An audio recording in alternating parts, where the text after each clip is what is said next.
The European Union has more to fear from a no-deal Brexit than Britain, a leading French economist has said just days before complex negotiations on the UK's future relationship with the bloc are due to begin. In a lead article with French broadsheet Le Monde, finance expert Stéphane Madal said, the EU 27's economic weight, which is much greater than the United Kingdom's, could lead people to believe that the bloc will enter negotiations in a position of strength. But this general observation should be qualified.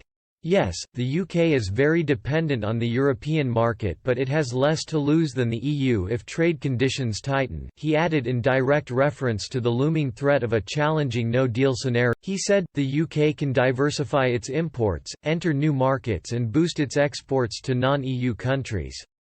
In this negotiation, in the event of a no-deal, the EU is, therefore, more exposed than the UK to a sharp decrease in bilateral trade flows, which in turn could create new trade barriers. Brussels has repeatedly warned Britain that the depth of future trade ties depends on how closely London adheres to EU rules and regulations. While Brussels is generally against bringing in tariffs or quotas in trade in goods, it also wants no dumping. We are ready to offer a highly ambitious trade deal as the central pillar of this relationship, including zero tariffs, the bloc's chief negotiator Michel Barnier told a news conference in Brussels earlier this month. He added, we must now agree on specific and effective guarantees to ensure a level playing field over the long term.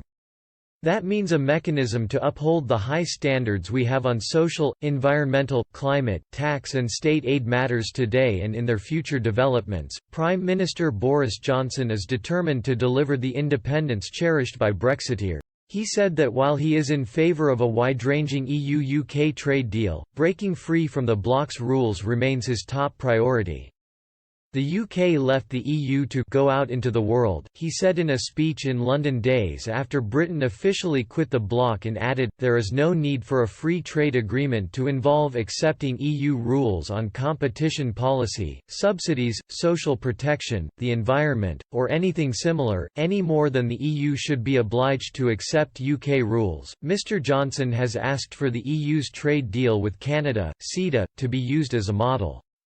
But while many in Brussels consider the pact acceptable on tariffs and quotas, critics say it is too weak on provisions to guarantee. The upcoming negotiations will be tricky no matter what.